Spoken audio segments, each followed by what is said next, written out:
I took the night shift at Walmart because I didn't really have a choice.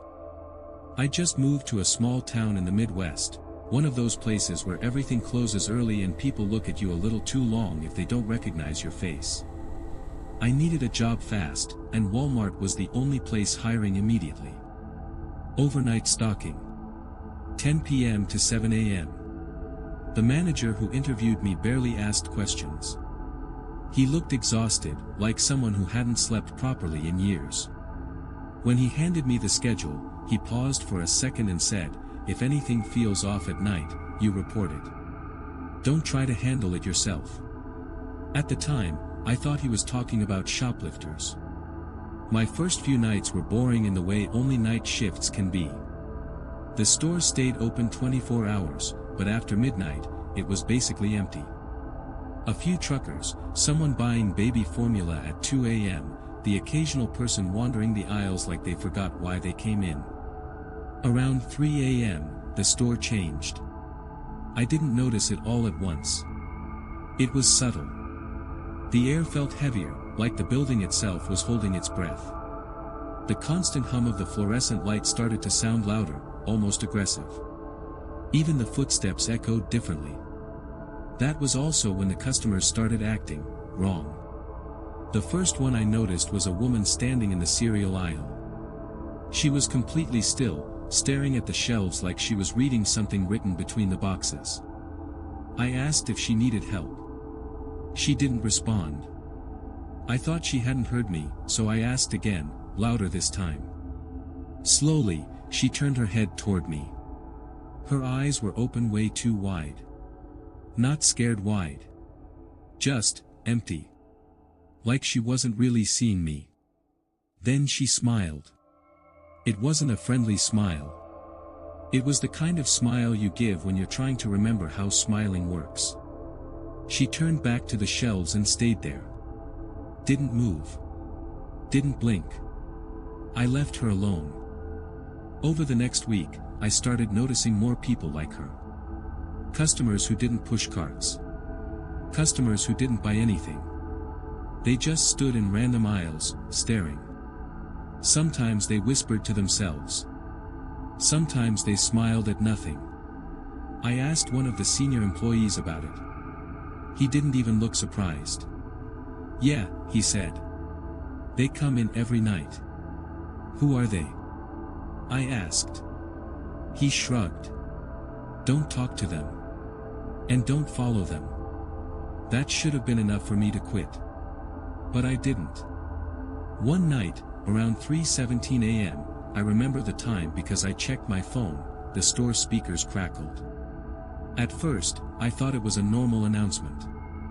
Then I realized no one was talking. It was just static. Then, very faintly, I heard breathing. Not through the air.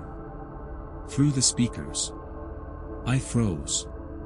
Every employee on the floor stopped moving at the same time. No one said a word. After about 10 seconds, the breathing stopped. The speakers went silent like nothing happened. "Does that happen often?" I whispered to the guy next to me. "Once a week," he said. "Sometimes more." That was the night I started paying attention to the security cameras. There was a monitor room near the back, usually locked, but one of the supervisors let me sit in there during breaks. I wish he hadn't. On the cameras, the store looked wrong. The lighting was darker, even though the real store was fully lit. Shadows stretched too far. Aisles looked longer than they should have been. And the customers.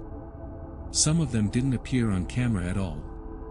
I watched a man walk past me in real life, gray hoodie, baseball cap. When I looked at the monitor, the aisle was empty. Other times, the cameras showed people who weren't actually there. One camera near the garden center showed a group of customers standing in a tight circle. They weren't moving. Just facing inward. The camera timestamp said 3:33 a.m. I walked over there. The area was empty. When I went back to the monitor, the group was gone. That night, I finally asked the overnight manager what was going on. He stared at the monitors for a long time before answering. "This building used to be something else," he said. "Long before Walmart." "What?" I asked. "A bus station," he replied. "People passed through. Some never left." He wouldn't say anything else. My breaking point came a week later. I was restocking near the front when I saw a little boy standing by the entrance. He couldn't have been older than 6. He was barefoot, wearing pajamas. No parent in sight. I approached him slowly and asked if he was lost. He looked up at me and said, "They told me to wait here." "Who's they?" I asked. He pointed toward the aisles. I took him to customer service and called for a manager. When we checked the cameras to see where he came from, my stomach dropped. The footage showed the boy entering the store alone. From the back wall. Not through a door. Not through an emergency exit. He just appeared. The manager went pale. He told me to clock out early and go home. I didn't argue. The next night, I didn't go back. A week later, I drove past the Walmart around 4 a.m. The parking lot was full.